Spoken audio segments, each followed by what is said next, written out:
Hi friends, आज हमारे पास एक एक्सेल चैलेंज है जिसमें हमारे पास ये डेटा दिया हुआ है जो कि आप देखेंगे मल्टीपल्स जो रो में डेटा है। आप देखेंगे यहाँ पर 1000 से समथिंग ऊपर डेटा है और ये नाम जो है इसमें रिपीटेड हो रहे हैं।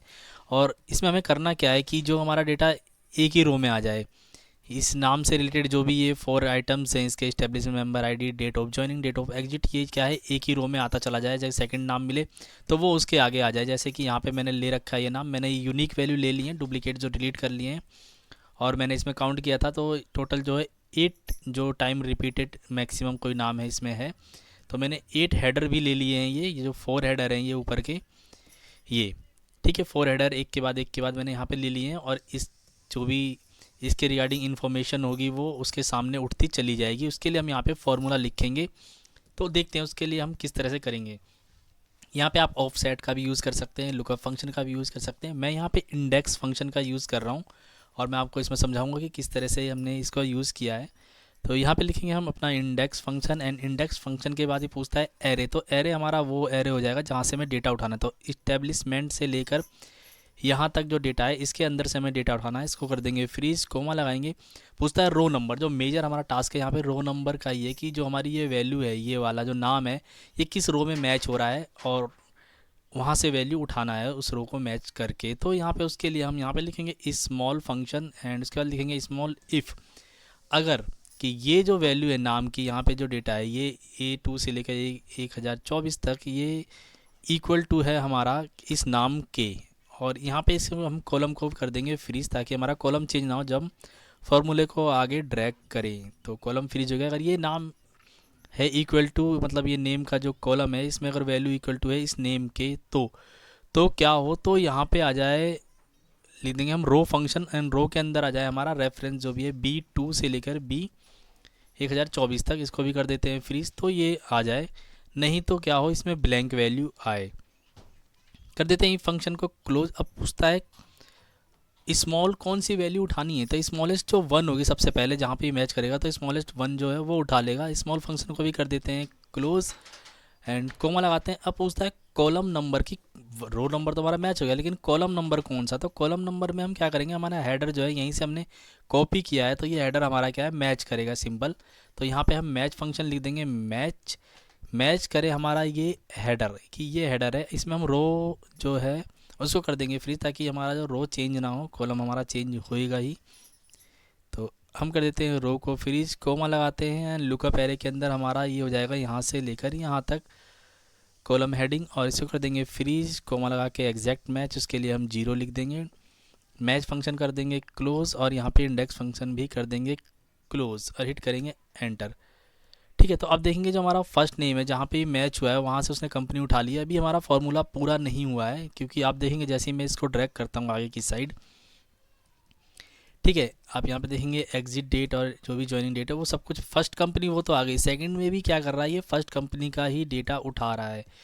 क्योंकि जो हमारा रो आ रहा है, रो उसके अंदर जो वैल्यू हमारी आ रही है, तो वो क्या कर रहा है, हर बार स्मॉल 1 है उसको ही मैच कर रहा है। तो यहाँ पे 1 की जगह जैसे ही हमारा 4 कॉलम के बाद डेटा इस यहाँ पे आए इस्टेब्लिशमेंट, तो क्या है, सेकंड जो स्मॉलेस्ट वैल्यू है वो उठाए। यहाँ पे थर्ड स्मॉलेस्ट आए जब 4 कॉलम के बाद, तो उसके लिए हमें यहाँ पे 1 की जगह ना करके यहाँ पे हमें एक फंक्शन लिखना होगा, वो है ceiling function. And ceiling function के अंदर हम क्या करेंगे, यहाँ पे हम नंबर देना है। तो नंबर के लिए हम यहाँ पे इसको भी ऑटोमेट करेंगे। यहाँ पे लिखेंगे हम कॉलम, एंड कॉलम हमारा होगा, पहले क्या है कि इस फर्स्ट देना है हमें, मतलब फर्स्ट मैच जो, तो कॉलम लिख देंगे A1, और इसको कर देंगे क्लोज, ठीक है।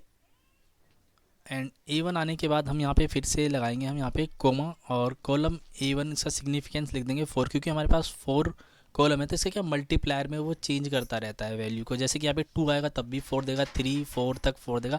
जैसे ही 5 आएगा तो उसके 4 के मल्टीप्लायर में उसको कर देगा 8, ठीक है।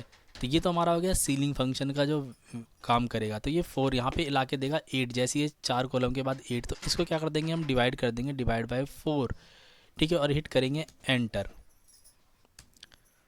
हाँ, देख लेते हैं यहाँ पे क्या दिक्कत है, सीलिंग फंक्शन कॉलम कॉलम। तो यहाँ पे हमारा एक्चुअली स्मॉल फंक्शन है उसको हमने क्लोज नहीं किया, क्योंकि ये स्मॉल फंक्शन के लिए ही वैल्यू ला के दे रहा है, स्मॉल 1 2 3 जो भी है, ठीक है। तो यहाँ पे स्मॉल फंक्शन को कर देते हैं क्लोज और हिट करेंगे एंटर। तो आप देखेंगे ये वैल्यू हमारी आ गई यहाँ पे। इसको कर देते हैं हम राइट साइड में ड्रैग। इसको मैं यहाँ से सिलेक्ट करता हूँ और हमारा जो है फॉर्मूला है हमारा, यहाँ से इसको कंट्रोल आर की मदद से राइट साइड में ड्रैग कर देंगे। तो आप देखेंगे हमारी जो वैल्यू है, जितनी बार भी रिपीटेड वैल्यू है वो आ गई यहाँ पे। ये देखेंगे यहाँ पे अलग कंपनी आ गई दूसरी जो है, और यहाँ पे थर्ड कोई नाम है ही नहीं इसके अंदर, ये वाला तो नहीं आया। मैं इसको नीचे तक ड्रैग कर लेता हूँ।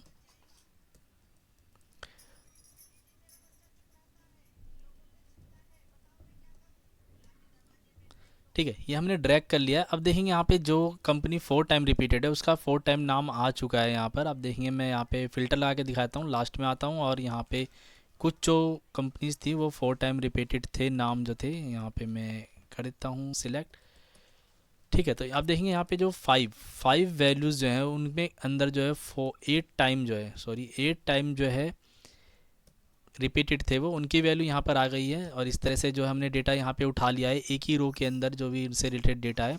और एरर को यहाँ पे इग्नोर करने के लिए, जब भी जहाँ पे नाम नहीं मिल रहा है वहाँ पे एरर आ रही है, तो उसको इग्नोर करने के लिए हम यहाँ पे एक फंक्शन लगा सकते हैं, वो है हमारा इफ़ एरर। तो यहाँ पे लिख देंगे हम इफ़ एरर, अगर एरर है तो क्या हो, तो ये फंक्शन जैसी एरर देगा, कोमा लगाएंगे तो वहाँ पे क्या आ जाए, वहाँ पे आ जाए ब्लैंक।